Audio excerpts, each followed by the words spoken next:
नमस्कार दोस्तों। PCS mains का एग्ज़ाम चल रहा है 2020 का। आज उसका पहला पेपर सामान्य हिंदी का हुआ। वो पेपर मैं आपको दिखाना चाहता हूँ। ये जो पेपर है नॉर्मल पेपर आया, बहुत कुछ इसमें कठिन नहीं था। पत्र वाले सेक्शन में थोड़ा सा एक अलग उदाहरण प्रकार का पूछा गया था। पहला क्वेश्चन होता है गद्यांश, और गद्यांश पर कुछ प्रश्न होते हैं। तो ये गद्यांश पूछा गया, और इस पर जो प्रश्न पूछे गए वो जैसे पहले पूछे जाते थे, यानी कि पहला प्रश्न होता है भावार्थ का। दूसरा, मनुष्य और प्रकृति के आपसी रिश्ते को गद्यांश के आधार पर स्पष्ट कीजिए। यानी कि एक प्रश्न इस पर पूछा जाता है कि गद्यांश में जो आपने पढ़ा उसके आधार पर यह प्रश्न बनाया जाता है।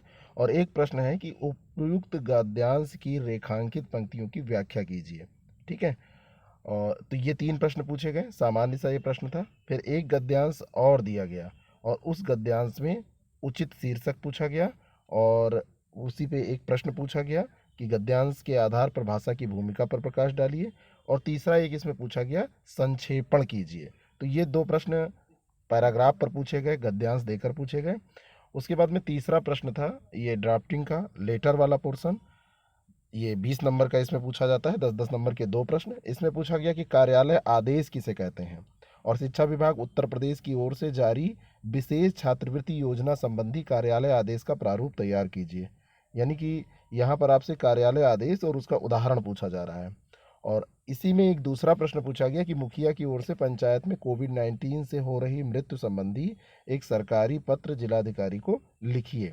तो ये सामान्य सा एक प्रश्न ये पूछ लिया गया। चौथा प्रश्न विलोम का है। इसमें 10 प्रश्न पूछे गए, सारे सरल थे। सुसुप्ति, पूर्व, प्रसन्न, परकीय, महान, ज्ञानी, लघु, नीति, शोक, विघ्न।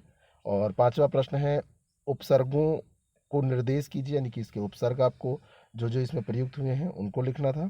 और अगला प्रश्न है निम्नलिखित शब्दों में प्रयुक्त प्रत्ययों को अलग कीजिए। तो एक उपसर्ग और एक प्रत्यय। तो ये प्रत्यय भी पांच ही पूछे गए हैं, इसमें प्रत्यय आपको अलग करने थे। जैसे मिठाई में क्या प्रत्यय है, मरियल में क्या है, भिक्षुक में क्या है, धमकी में क्या है। जिन निम्नलिखित वाक्यांशों या पदबंधों के लिए एक एक शब्द लिखना है, और ये पांच दिए हुए हैं जिसका आदि न हो, है ना, अनादि, व्यर्थ खर्च करने वाला, बिना पलक झपकाए, है ना, अनिवेश। इस तरीके से जो मरने की इच्छा, ये सब बहुत सरल प्रश्न हैं, और इसको मैं कई बार डिस्कस भी कर चुका हूँ आईएएस प्रेप एकेडमी वाले चैनल पे। ऐसा एक सातवां प्रश्न है निम्नलिखित वाक्यों को शुद्ध कीजिए। तो हिंदी में ये प्रश्न पूछा ही जाता है। तो जैसे निरपराधी को दंड नहीं मिलनी चाहिए, तो यानी निरपराध होता है, निरपराधी नहीं होता है। आप खाए कि नहीं, तो आपने खाया कि नहीं। लड़की ने दही गिरा दी। ठीक है। तो इस तरीके के ये प्रश्न है आपके। दवा से वह आरोग्य हुआ, है ना। कमरा लोगों से लबालब भरा था। तो इस तरीके के ये प्रश्न पूछे गए। फिर वर्तनी पर पूछा गया, वर्तनी का संशोधन कीजिए। सिंघनी, क्षुद्र, चरमोत्कर्ष, चिन्ह और बर्बरता। तो ये स्पष्ट है कौन कौन से इसमें गलत है। और एक बहुत महत्वपूर्ण सेक्शन होता है, 30 नंबर के मुहावरे और लोकोक्तियाँ पूछे जाते हैं। इसमें आधा नंबर उसके अर्थ का होता है, आधा नंबर वाक्य प्रयोग का। और इसमें जो आरओ का एग्ज़ाम हुआ था उसमें मुहावरे और लोकोक्तियों के लिए जगह उसने नहीं दी थी, लेकिन इस वाले आज के पेपर में उसने काफ़ी दिया था, चार पाँच पाँच पेज दिया था कि आराम से आप उसको लिख सकते हैं 10 मुहावरों को। तो ये आठ आठ आंसू बहाना, कागज़ की नाव, चादर से बाहर पैर फैलाना, तो ये अर्थ लिखना था। फिर उसका वाक्य प्रयोग, टोपी उछालना, मिट्टी खराब करना, रंगसियार होना, का बरखा जब कृषि सुखानी, कंगाली में आटा गीला, नेकी कर कुएं में डाल, पर उपदेश कुशल बहुतेरे।